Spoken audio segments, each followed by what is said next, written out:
Yes, Or we're James. here with James. Just about in tune. Before you It's cold, start, you know. there's one or two here who can't stand music, but don't worry about it. They won't. They'll like this. Louis, just to give you a quick his dad brought WWE to this country. Well, it was WWF back then. WWF It was the World Wildlife Foundation. Brought WWF. We cared about the pandas. To Europe. Look him up. What's his dad's name? My dad is not as known, but if you Google Hulk Hogan, Martin Goldsmith, which is my dad, you'll see a picture of them in a cool pose. He had Classic big picture. guys at his Benitza. Big ones. Yeah. Monsters. It's all real. All true stories. James can testify. Yeah, this is true. James, were you at my party, Pimps and Whores? You were there? Yeah, of course. I put on a nightclub called Pimps and Whores. I don't tell that to everyone. You put on a nightclub. Yeah, I used to run it. What was it called? Actually, the guy just messaged today because I went. Listen to this. I'm going to go to the Stiebel to try get in, and I don't have the code. I've forgotten it, and it's freezing and it's dark because I'm not used to the cold of England, and I'm just like. And again, comes up a nice religious guy, Shimon Cohen. He's one of my oldest friends from Yeshiva. Comes up to me. I go, we got to get a selfie, man. You're the first guy I'm seeing, like in Edgware, this time of day. I've just, arrived the day before, but I was busy with family. And it was just so nice. Like, we did a picture, and I sent it to Mark Boyan, who was the other guy who ran that nightclub with me, Pimps and Whores. And he's the one who's been, like, pushing forth all those big signs in Trafalgar Square and in New York. Really? Yeah, save the hostages, bring them home, all those big signs. He's been pushing. He's done really well in the media space, and it's amazing. And he said he'd loved seeing the picture. I just sent it to him today. So it's just amazing how everything's so circular. We ran that club, and then years later, I'm bumping into one of his oldest friends as well. Everything flows. That's the point. He asked me before why I became religious. I said I didn't. It's like a journey. It's not like someone made me anything. It's like a journey. We're on a journey. And he's been in the journey. We were in camper van days. We're going to get some cool energy going here with James in the house. Because what happened is, you have to know, when I was at your age, it was actually, how old are you, like 18 and that? 17? 27? Okay, 18, 19, 22. You look young. Most people here are actually 20, but usually there's a couple of young ones. All right. So maybe a bit younger than you guys, but we went on some cool journeys. And, I was just in Bournemouth car park, actually. It gave me some trauma. That was funny. Adam Fenton. Running with our bikes. Because they fell apart. as the crew turned up to do us in, our bikes break. Like, how? It's like simultaneously. It's like as if they'd broken them before they turned up. It was really weird. The chains came off. It was like a nightmare. We got beats in Burke. That was funny. So many good memories. Anyway, it's a journey, guys. So what we're going to do at some point when Ari gets back, we're going to do a song. I know you guys aren't so into, or some of you aren't seemingly into music, but this song you should be into it. Originally it was called Emily, and our other good friend, we went to Prince William's birthday party, yeah? Johnny Hookup, yeah? And hello brother. So we went to Prince William's birthday party, and it was in a nightclub. I'm not joking, I'm telling the real story. And I don't know if you're watching The Crown, but all the girls are around this guy, yeah? You watch Netflix, I don't know, The Crown, it's just come out about Prince William's teenage life, yeah? And all the girls are screaming, and there's a whole scene going on, and we were in his birthday party, so he had some pretty girls, yeah, let's say, and I saw this one blonde girl, and we were a bit players back then, and I was the kind of guy back then, that confidence, I said, that girl, the prettiest blonde girl there, she's mine, yeah? And I went up to her, and she was, and she used to travel all the way from town, from centre. Emily. Yeah, Emily was still sending me letters in Brighton when I was in university. I was still getting letters from her years later. But she used to travel far to come see me because she was all the way in the posh part of town, to come just all the way on the train. Anyway, why I'm telling this story because I wrote a song called Emily, and then as I started getting on my spiritual journey, not religious but spiritual, yeah, wrote a song called Family, and it fit perfectly Emily. Like Emily transformed or elevated to the level of family. So it wasn't now about the girlfriend, it was about now the next stage, family. And it still fits, the chords, everything, it works. So we're going to jam that, I think. We did that once in Jerusalem, remember that? He came once to visit me and with his family in Jerusalem, and we jammed it. Anyway, it's been amazing. Like I need to talk real now for a little bit about the whole war and peace, real talk. Like my son today, he's in Khan Yunis. I don't know if you know what Khan Yunis. You know what Khan Yunis is? It's the hot spot in Gaza, in South Gaza. And he was 75 days non-stop from Lebanon to Gaza in the army in the same boots. I think they changed uniform once in that whole time period. And living in Gazans' houses. He's in one of the top units there. Burke is at Bemasha, so we're going to have him in mind tonight, whatever we're doing for his safety and all his friends' safety. Today there was some real action going on down there. It will come out in the news, I'm sure, soon. But we're on the army chat, yeah. And unfortunately there was real action. And thank God his specific group are okay, but not thank God, but the unit is not okay. His unit, there's a lot of injured soldiers right now down there.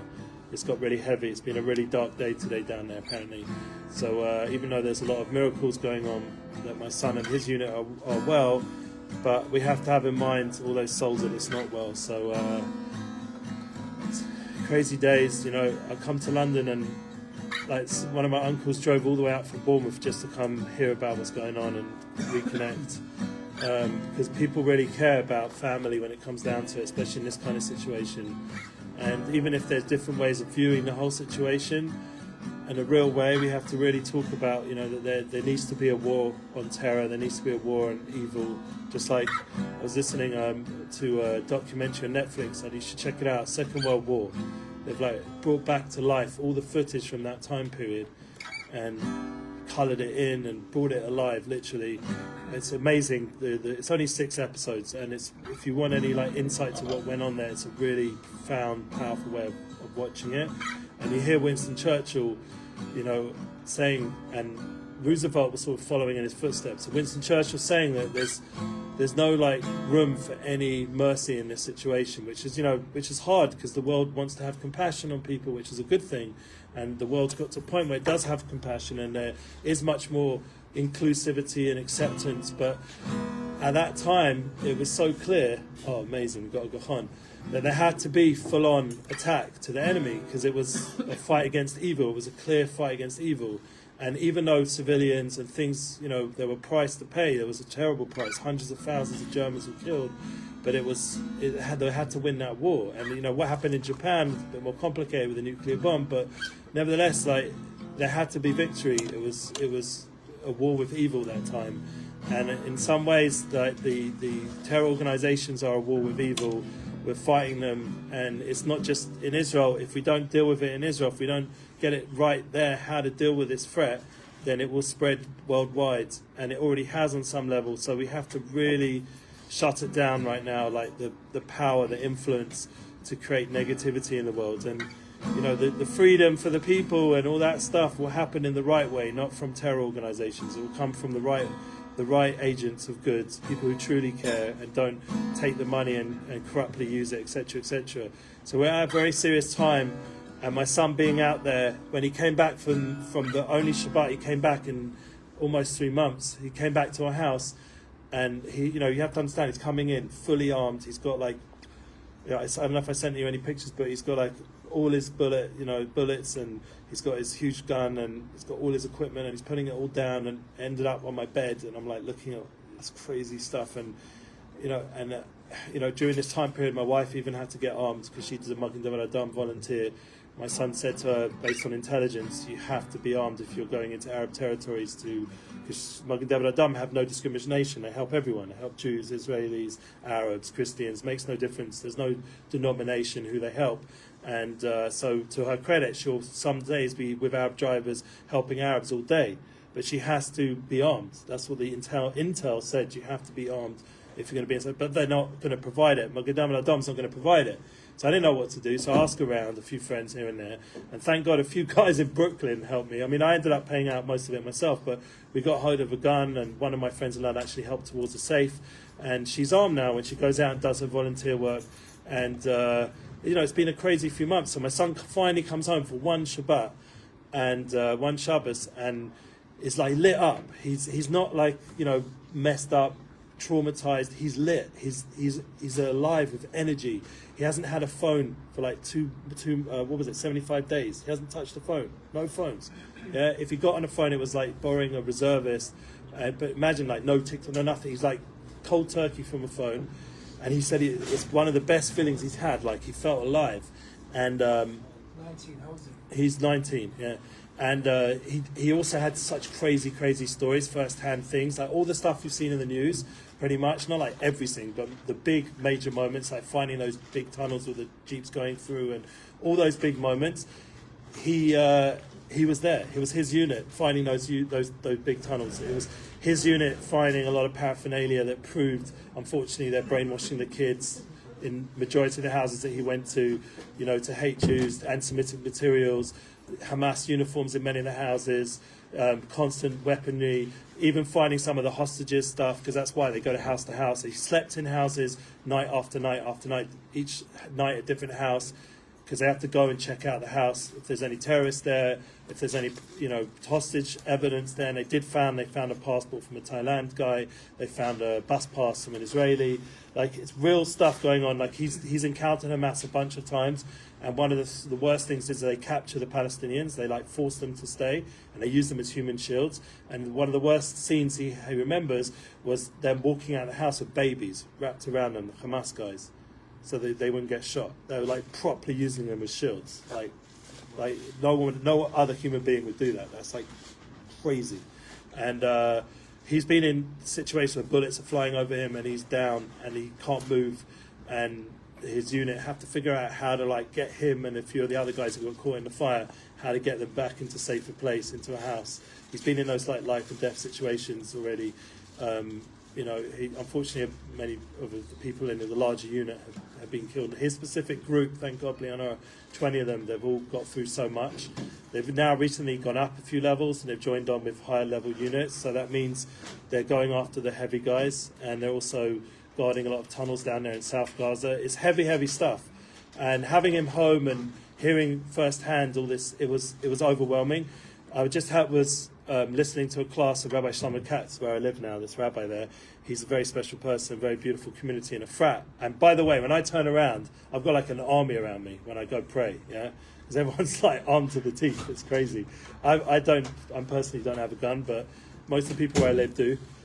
And Rabbi Shlomo Katz doesn't, but he was speaking today about some deep stuff about the situation. And he then suddenly, about 32 minutes into the class, he suddenly mentions my name, and he says, and Eli Goldsmith's son, the holy soldier, and he says his name, Burke, and he says he came to my house. I brought him. He was only home for a day and a half. He used that time. He went to the Mayan. You have to understand. He went to the mikveh Friday. Yeah, he knows from the status. He went to the mikveh Shabbat.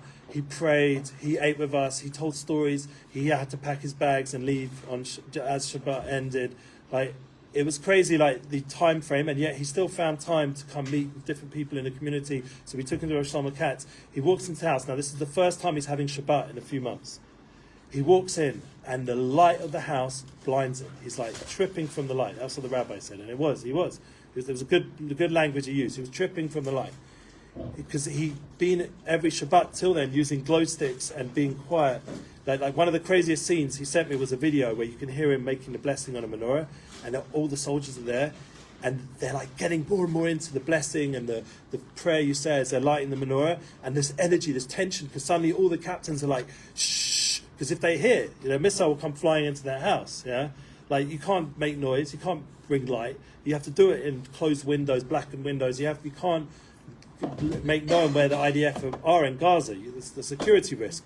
And so you see this tension of them getting more and more into the experience of lighting the menorah, and then at the same time they're having to quieten down, and they're being shussed, and it's this intense tension going on, and you see this light in this dark room, and you know it's crazy. Like they've really gone through crazy stuff, but he brought that back home. That was the amazing thing. And Rav Shlomo said he was, because he's going through what he's going through, and he's doing it with his whole heart. Like he really believes. You know how many sites of missiles they've caught, like that weren't set off, thank God. And they feel that they're saving their people, they're protecting, not just that, they're protecting the Palestinians also, because a lot of the missiles miss and end up in their own place. Yeah, so like they just felt like they were saving lives, and they feel that they're doing something so meaningful, and it was very inspiring to be around him. And he's gone back and he's focused. And he said when he gets out, this is the best thing. The most recent call he made from this place, Can Yunis, this intense place. I don't know if he was allowed to make the call, but he managed to make the call. And he said over there, my son, he said when he gets out, he wants to travel a little bit, but not like like you hear about Israeli soldiers. They go off and they like party. Like he wants to go and like see his family in London. He wants to go with friends who are more mature and responsible. He says he wants to find a wife, like a real wife, a real lady. He wants to do a real good job and like settle down. Like he's 21. He's only turning 20 this summer, and by the time he gets out, he'll be 21. Hopefully, he'll survive this whole thing, and we'll hear only good news. And this is what he wants to do. He's thinking about his life, like all those quiet moments when he's guarding a tunnel or whatever it is. He's thinking all those nights sitting in a blackened out house in Gaza. He's thinking about what he wants from his life. So it's like matured him in years, this whole experience, you know what I'm saying? And so this is the good side of this whole war, that people are growing, people are becoming, I felt like I had a teacher in my house, like he was like my new rabbi, literally. And everyone felt that who bumped into him while he was back. And the rabbi, Shlomo Katz, not only did he bless my son, but he asked my son to bless him. Yeah, and he said the other day, this Shabbat, he said, where are you getting all your inspiration from, Rabbi, right now? Yeah, imagine, he's going from house to house visiting people, mourners. It's very not inspiring, yeah? It's very painful. I mean, some of the mourners are very inspiring because of their belief and the way they're coping with the whole situation is unbelievable. But he's going from, he's a rabbi of a massive community. He's a very famous person. It's a big responsibility, his position. I've been with him a few of those trips. It's crazy going from this house to that house and seeing the parents and all the different reactions. Well, we went to one house together in Tel Aviv, near Tel Aviv, and also in Tel Aviv. And the father said to me personally, he said to me, enough of all this, we've got to be a bit more Moroccan. You know what Moroccan? If anyone knows Moroccans, they're fiery. Yeah, it's like a joke in the Jewish world.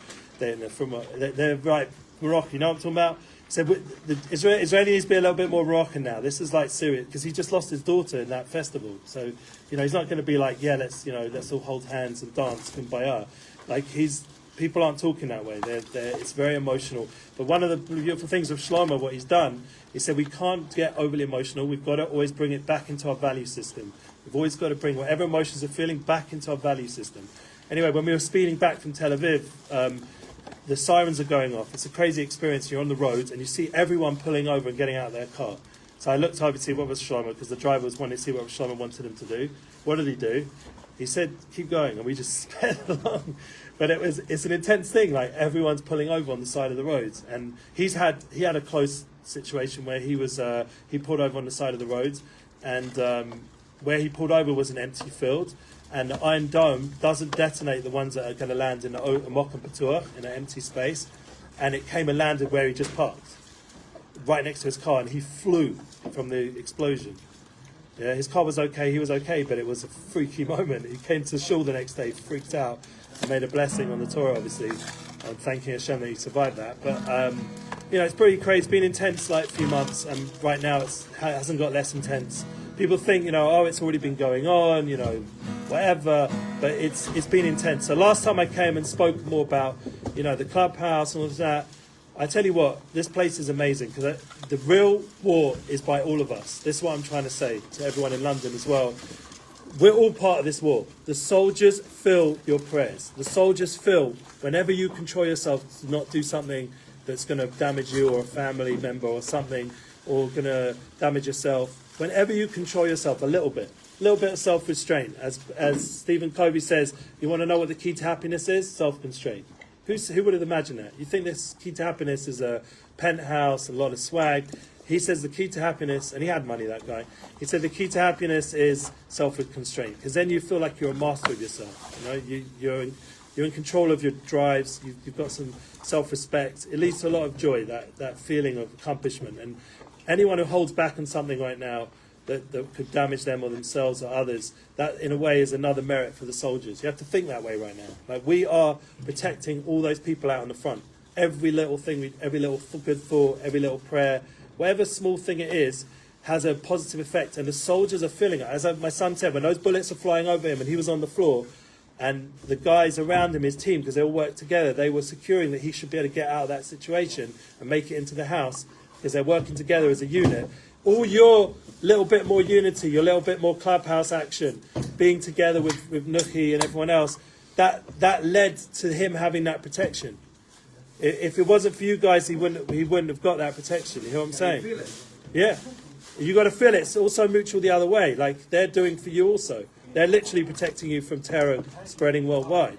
So it's a mutual relationship. We're souls. One of my things is united souls.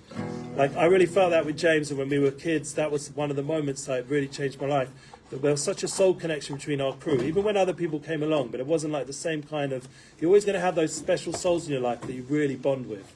And it could be you crew in the Clubhouse are like souls joined together, like going through this journey, going through the challenges of being a teenager and in the early 20s in 2024. It's not an easy time, for any kids, for any young adults. Joe Rogan says your brain only getting somewhat together by 25. So up until that point, it's a rough ride. Yeah. We can all testify. We've all had those early years. Yeah. We didn't really know. It's like a bit confusing. I'm not saying that suddenly you get it down by the age of 30. You're like this master, but you're starting to get a little bit more clarity. Like, you're on the right road, hopefully, by that point. But the point is that we have to really strengthen ourselves. That this is the real war. The real war is with every single one of us internally, and I see that with my son, that he's winning the war by the internal battle. What's the internal battle? That he's got the right mindset. He's focused. His mindset is clear. When you talk to him, you're talking to someone who's clear. And you see that that's the key to the success of the individuals in this situation, that they're joining together as a group with clear-mindedness. They know what they're here for, they know what they're doing, they're very clear, and they're very perceptive of their own internal stories. And it's amazing, like some of the trauma's coming not just from the from the terrorists, it's coming also internally from the army, because there's a lot of rules of what you can do. You can't just take out people. There's rules how they have to do it. And that can also create trauma for the soldiers, that they're feeling a bit like overly, conscious of if they killed someone, did they do it the right way? It's all videoed, everything. They have cameras on their helmets. Everything's being videoed, what they're doing. So they're being watched also from within as well.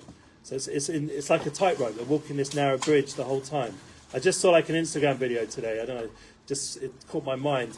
And it was all these guys riding on narrower and narrower, like on bikes, narrow and narrow places, like on the edge of waterfalls and dams and buildings, and it gets narrower and narrower. So I wrote underneath, the world's a very narrow bridge. The most important thing is not to be afraid. Who knows where that's from? Anyone knows? Rabbi Nachman, yeah. The world's a very narrow bridge, and this guy Instagram's inspired me that concept. They're getting more and more narrow, and yet they're still going forward, still going ahead, still balancing, not falling either side, jumping even from place to place on the bikes. I don't know how they do it, but these guys are amazing. But the point is, the key is that they're not afraid. Yeah, we should maybe sing that at some point, maybe. I don't know, let's sing it now. Let's sing. It's not the time for family, but anyway. I'm not such a guy to sing that song. I don't know. You want to sing it? Anyone want to sing it? No, I don't feel it. I'll sing something else. We're going to sing this family song in a minute. Anyway, I want to just, before I do, I just want to ask James to say something a little bit. He's been through a lot with me personally. He knows my flow.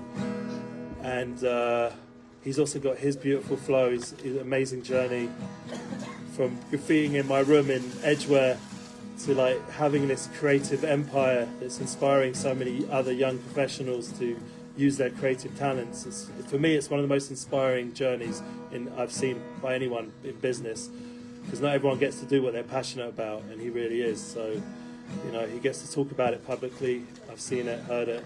So I hope I'm not putting you on the spot, am I? No. You are, but I'll take it. Okay. Come sit next to me, so the good old life. You mind? No, not on. No. Okay. We'll just hear his voice. Okay. Go on then. What can I say?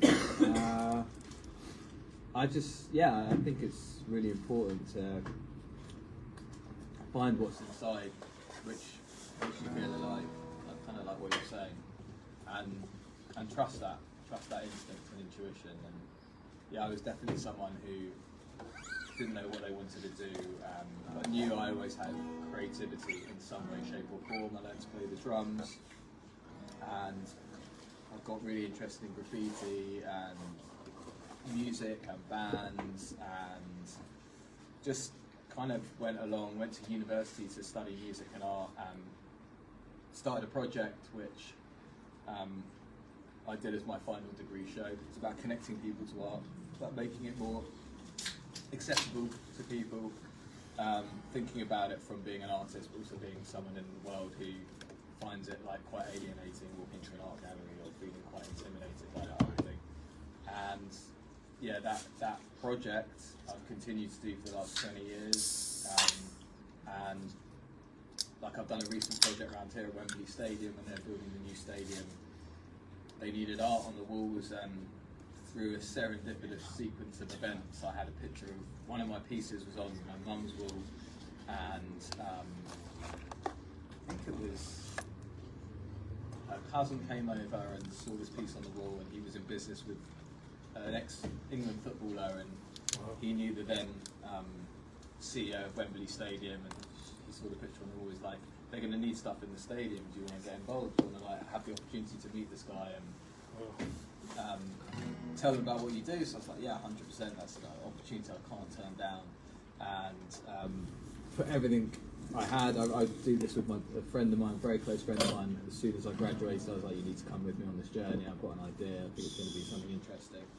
And he like makes up all the things that I'm really bad at. He's really good at. We're two completely opposite people. Best partnership. Yeah.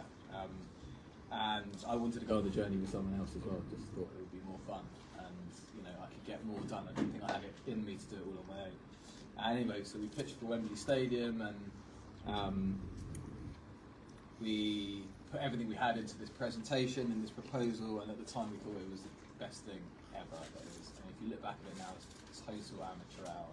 And it was like we bound it, we printed it, we thought it was really good. And then they called us back in for a meeting, and it's actually something we celebrated our 20th year. Wow, congrats! This year, and, amazing. And someone asked me, we had a party. Someone asked me what the best moment of the last 20 years was, and I was saying we got called back into Wembley, and we didn't know we won the project at this stage, and they sat us down, and they started rolling out these huge plans of Wembley Stadium, and you could see it criticised, that's not my business. Like on all the plans, and you're going to be doing this area, and this area, and this area. I was sitting with my business partner, and it was just like, shit. So I was like, I just need to go to the toilet. And I like went out, and then he came out 2 seconds later. We literally like high-fived in the corridor, like went mad for like 5 seconds. Then like put ourselves back together, walked back into the room, and carried on the meeting as if nothing had happened. We had to have that moment.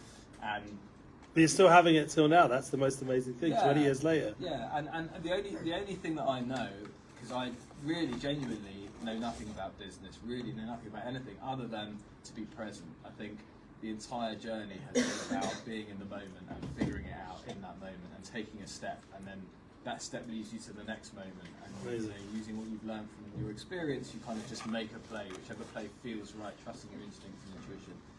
And you will either learn something from that, or it will take you to the next stage. And I've continued to do that for the past 20 years, and continue to live my life like that. And it's held me in good stead, because I think there's a lot of talk about listen to everything on the outside, but I think it all comes from listening to internal. The inside. Yeah. We have everything we need. By the way, his top is one of his like fun brands, like side thing, no? Yeah, I have a clothing brand, Shesh, actually. Shesh. Yeah. That was, you used to do that graffiti like back in the day. Just expression, truth, expression, connection, love. That's the circle. From jamming for years and going on mad adventures, and like it's a fun journey. Yeah. We're here for the ride together, guys. It's not like lone journey. That's a very important thing. To know you're not alone. You've got your brothers, you've got people who care about you, you've got the Clubhouse. They really care about you guys, like sincerely. I know that for sure. Like I've seen Ari and Lolu, and I don't know where Nookie is. Last time I called him a werewolf. He's coming. Yeah, so Nookie's on the way. I've seen these guys like all night, all day, going out from, I don't know, since when? Beginning of 2000. Yeah, could be that long. I mean, it's over 20-something years also, no? Yeah, 2001. 2001, yeah, hear that. More than 23 years. That's amazing. So, here he is. We're just speaking about Nookie. Midnight Rabbi, it's not midnight yet. I know. Came early.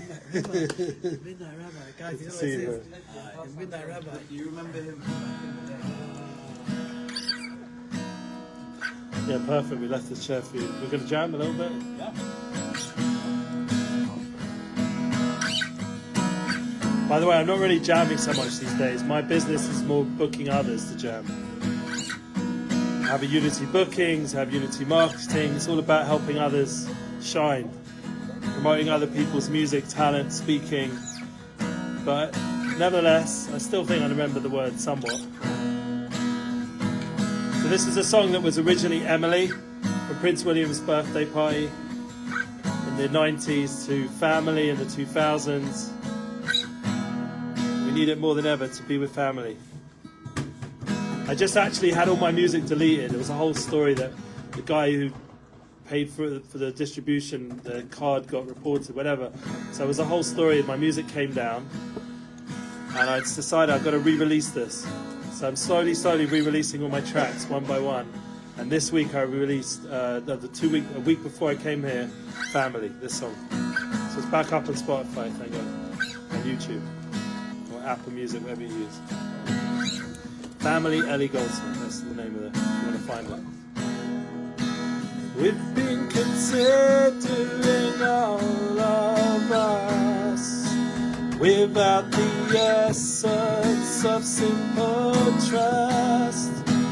All the hassles we won't see, sharing, laughing eternally. Relationships and sensual thoughts that I've been forgiven. Now my flooding mind, casual decision. This body language is where our heart lays.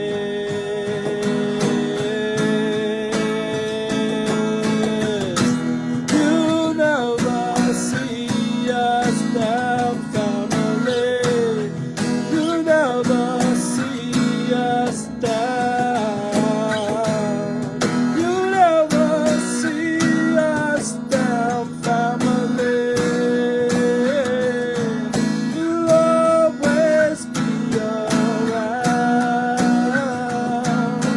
family. Never see us down. Always be around, family. Speed up a little bit.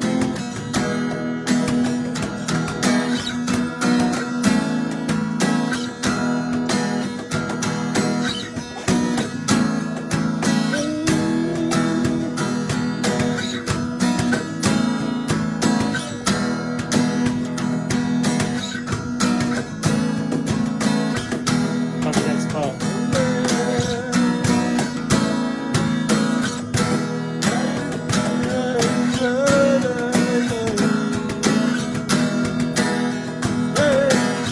Everyone sing along, let's just jam.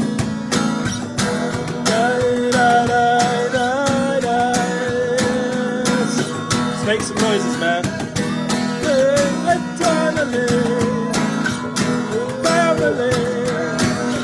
One lane of beach, you'll never see us now. Family, eternally. Clubhouse boys, let's rock and roll. Clubhouse boys, let's get some soul. Clubhouse boys.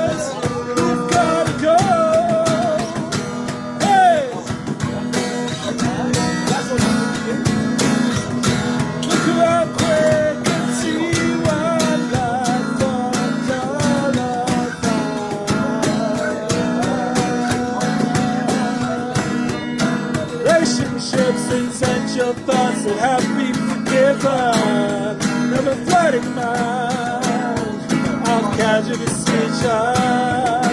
His body language is where our heart is elevated to a special place. Oh yeah, you'll never see us down, family. We'll always be around. You'll always see us, my family, eternally. Oh, family,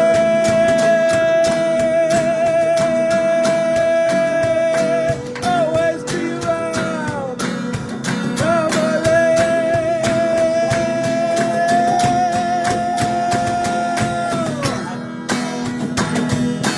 Open your hearts to see the place in this truth explore. Open your heart to know the way. Eternity explore. Open yourself to see the place, to hear the day, to know the way of eternity with family. Family, Clubhouse boys will grow. You will go beyond the hurt and pain. Thank you so much. Let's keep singing along.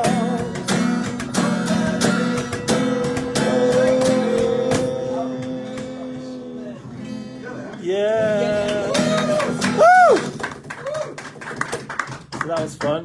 Having James here took it to a different level. I really felt that. So, well, and you guys, you're contributing just by being part of this. So I really appreciate it, listening and sharing. And I'm going to ask you now if anyone has any questions. That's I hope James doesn't mind putting me on the spot again. But if anyone wants to ask anything, it's so important that we hear what you're feeling.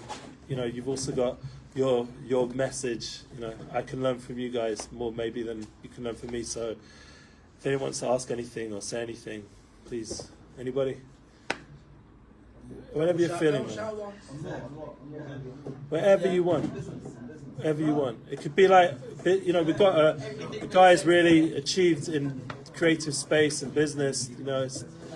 You've got a guy who's living in Israel and really trying to bring a lot of light as much as I can to How did you become successful? me personally. James, question for James. James, he's the success story. I'm more like the. You get there, Well, it depends what success means, really, doesn't it? That's true. Good answer. How are we defining success? What was your inspiration to get you to where you are? I know you talked about a bit about painting, Wembley. Yeah, my inspiration. So when I mentioned playing the drums, right? So I play drums. So For the words. when I was 6 years old, my parents bought me a drum kit. It's like a cheap Toys R Us toy drum kit.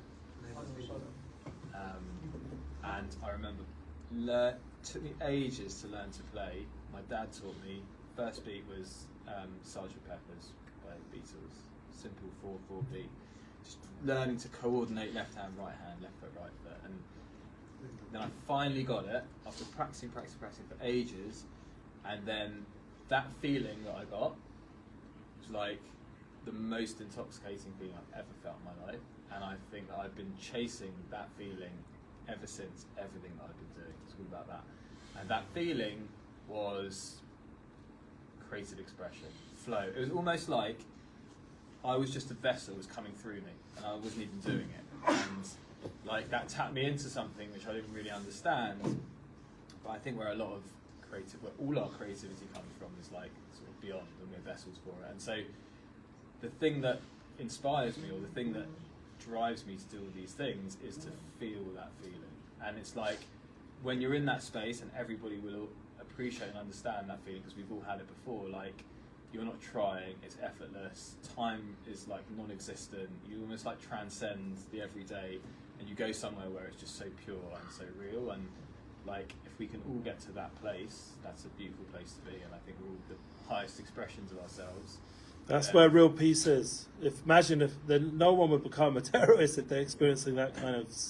There's no terror. There's no war. It's just about connection and flow, creative energy, and that's why it's so important to help build more creative expressions and outlets. Like what the Boys Clubhouse give you a beautiful studio. I remember when I worked for all the yeshivas in America, in Eretz Israel, and one of the first things I made sure there was a music studio. We raised money, we got a studio and the drum kit and the music equipment, and it's so important for the guys to have that outlet, to have those creative outlets. I mean, some of the guys told me that just rocking it out on the drums for like an hour or two saved them from doing some crazy stuff.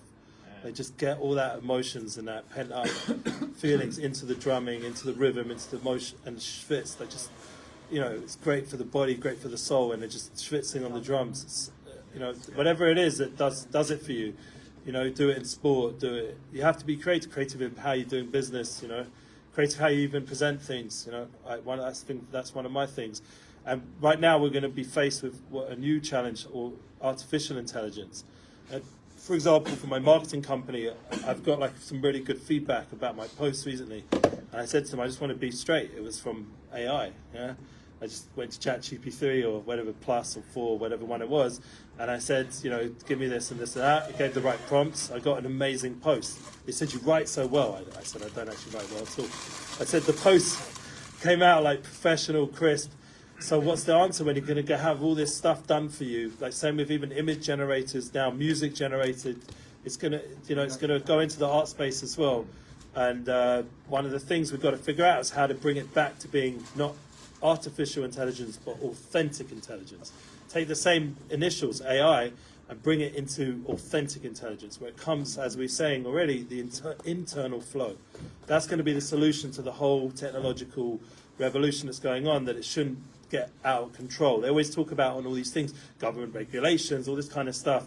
Yeah, that's great, but really the real solution is internal people that are more soul and connected into the flow. Then the technology will have to be respectful to that truth. No problem, man.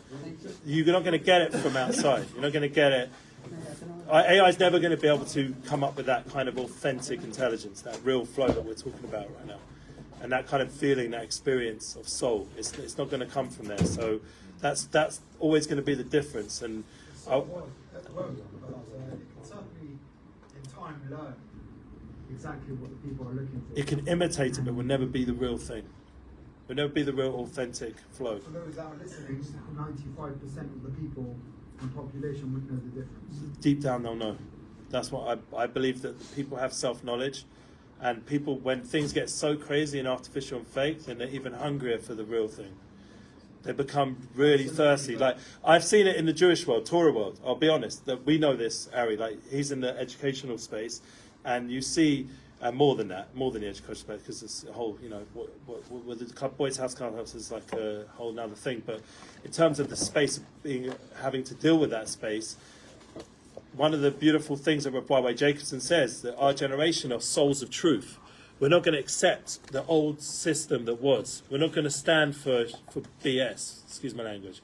We only want BSD. We want the real thing. Yeah, we're not going to stand for people who claim they're religious leaders. As you mentioned this word, the guy just went out all this religious stuff, and they're not really sincere. They're not really caring about soul and people around them, and they're not really compassionate. They're not really living the Torah, the soul of the Torah.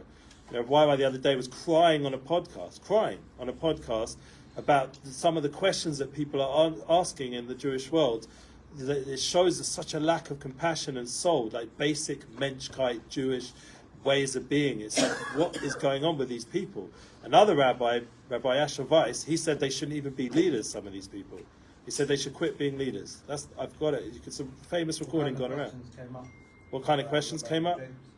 So the questions that came up in those spaces were, I don't really like repeating it, but without getting too into it, the main point was that some of the religious elements, the so-called religious, they are claiming that this whole army, like situation is creating a weakness in the respect towards the Torah world, and it's going to take away their students from respecting Torah to becoming more supporters of the army. Yeah, which Rav is like crying at that, such a mindset. How can you think that way? These people are saving your lives. It's not even like a thought.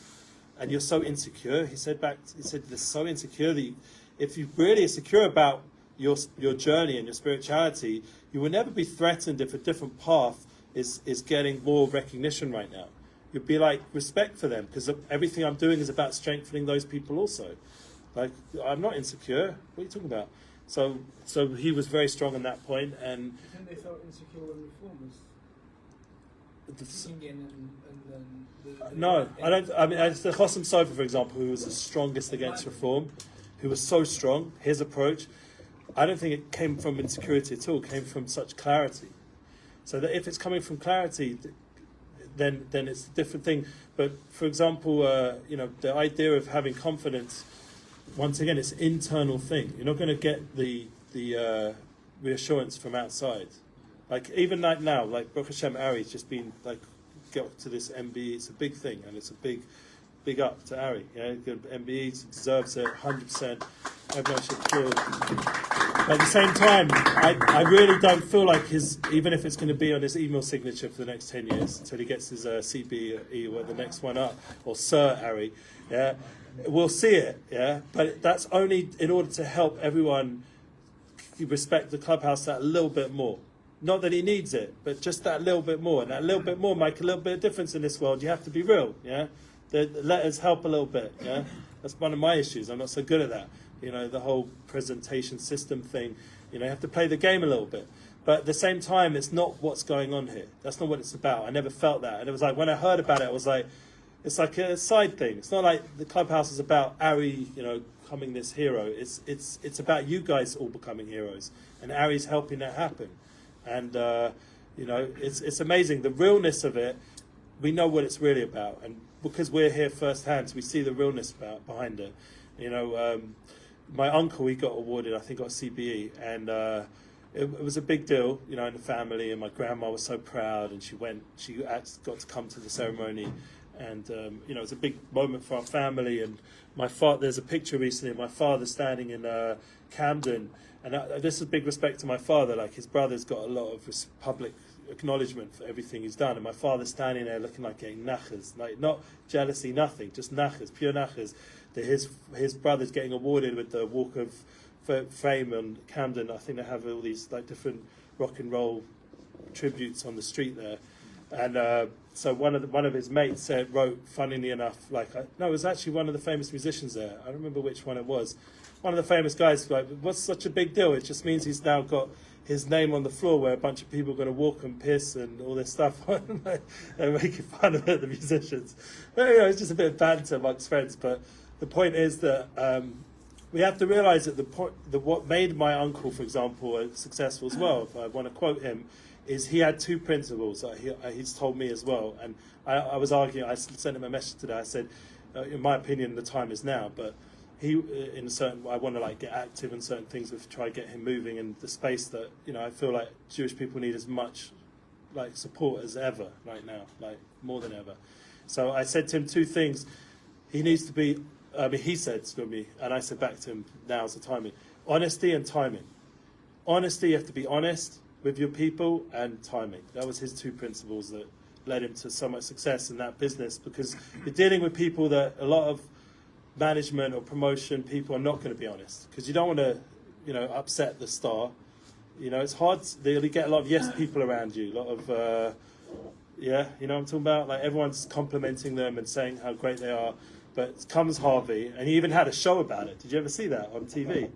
He used to go, how did he help musicians? He just used to rip it out, like Gordon Ramsay style, when he goes to the kitchens. But aren't they doing a stage show of Live Aid? When? I think that in the West End, and someone is playing your uncle. Really? Yeah. So that's going to be the kind of stuff you're going to see in that stage show. He'll give it to Bob or whoever.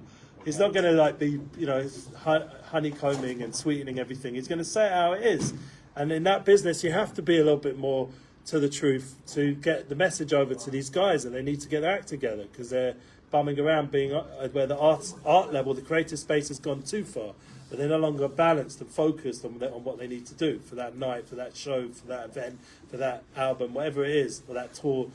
And I know firsthand a little bit of management I did. It's hard space to constantly be on this guy's case who's a celeb, and you have to keep pushing him to get up in the morning and, you know, turn up for this and turn up for that. It's a lot of responsibility. So anyway, why I'm saying this all is just you're going to figure out what it is your internal principles are to guide you for that next stage. And I think that's what James did a good job. I think that's what the Clubhouse is all about, helping you guys get there. And having that support is so important. And the best part is when you get to a certain place, now you can give it back. You can help the Clubhouse with their journey continue doing this. And you yourself can be role models in that, in your space. So we'll just say one quick blessing to everyone, and to James and to everyone who came today. Everyone should be blessed. We hear only good news about my son, about all the soldiers. We hear only good news about all of our journey. The Clubhouse should keep growing and growing, and should just keep providing these amazing opportunities.